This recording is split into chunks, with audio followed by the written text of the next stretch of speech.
Ну, в том. Извините, я вас не понимаю. Как не понимаешь? Ты же татарин. Он перестал придумывать истории, он просто оглянулся вокруг. Известный татарстанский режиссер Ильдар Ягафаров с традиционным татарским приветствием выходит на большие экраны. Его новый фильм «Исенмесис» и в дословном переводе с татарского, и по авторскому замыслу означает не «здравствуйте», а «живы ли вы?». Это история о каждом из нас, о родных, соседях, друзьях, о тех, кто жил, живет и всегда будет жить рядом с нами. И несмотря на незамысловатый сюжет, который как бы и читается с первого раза, его смысл намного глубже и трагичнее. Проблема единения одного народа, который в своей истории пережил много взлетов и падений. Потому выход картины в свет в канун большого праздника 30 августа – это, по мнению ее создателей, отнюдь не случайная дата. Для меня это очень близко. Это моя родина, я ее очень люблю. Конечно же, в этом фильме это отражено, так или иначе. Есть второй слой этой картины, многие поймут его, о чем я говорю. Вот, вообще в общем объединении. Я очень переживаю за то, что на сегодняшний момент происходит. Плохо или хорошо, не знаю, но у меня в душе есть опасения. Например, сейчас не называют это Днем Республики, а называют День города.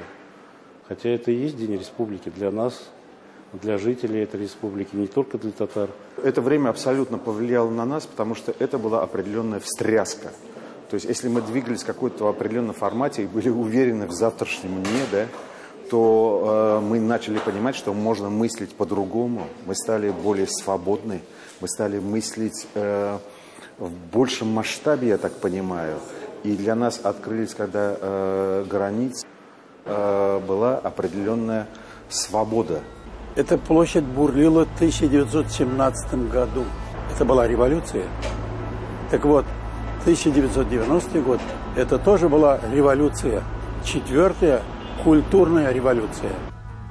Для участников тех грандиозных событий 30 августа 1990 года – праздник, который имеет особое значение. Именно в этот день, 31 год тому назад, Верховный Совет Республики принял декларацию о государственном суверенитете. Обретение республикой нового статуса позволило начать новые этнополитические, этнокультурные и социально-экономические преобразования. И это не только развитие национальной системы просвещения, образования и науки. Татарский язык, как известно, получил статус государственного языка.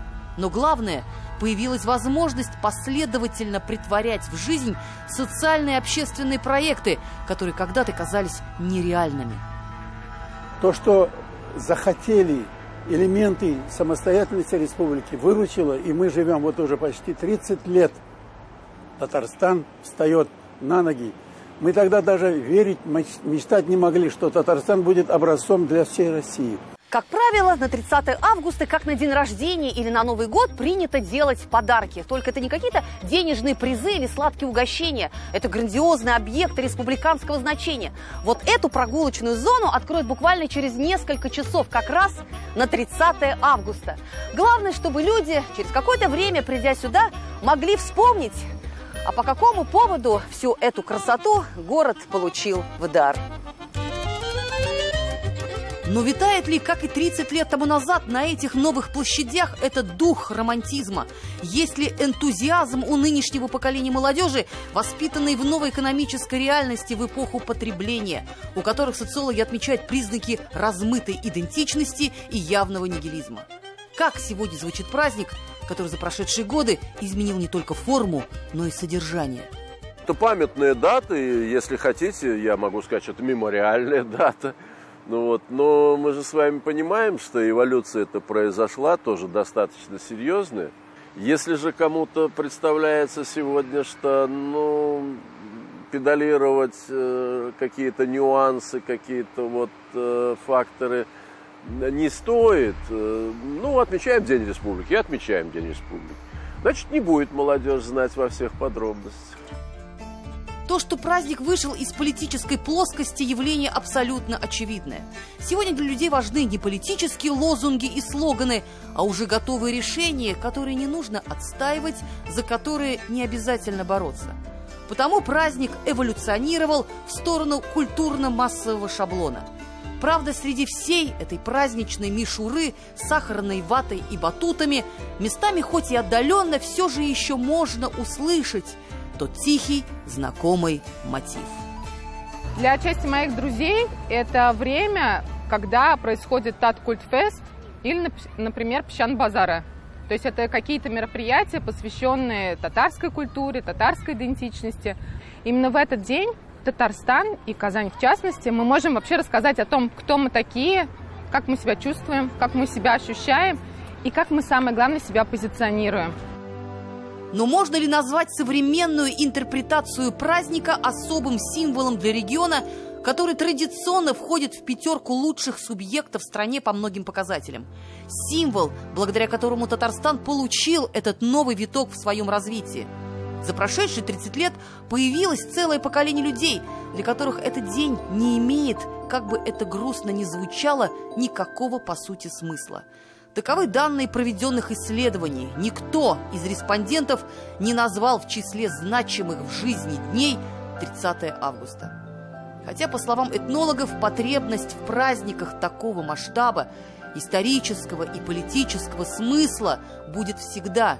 И не нужно для этого придумывать историю. Нужно просто оглянуться вокруг себя. Вот этот праздник, конечно, сегодня требует определенного переформатирования, перезагрузки. Сегодня нужны какие-то новые смыслы. Для тех, кто живет в Татарстане, очень важна региональная идентичность. Мы татарстанцы. Она не отменяет ощущение себя жителем большой страны. То есть мы, конечно, граждане России, у нас очень развита общероссийская идентичность, но в то же время мы ощущаем себя жителями отдельного региона. Мы татарстанцы. Сейчас очень много мне говорят о глобализации. Я говорю, вы знаете, что вы о себе не забывайте в первую очередь. Глобализация. В этой погоне, какой-то суете может оказаться так, что мы сами себя потеряем. Надо быть хозяином самого себя. Ильзира Юзаева, Андрей Ключников и Роман Безменов. 7 дней.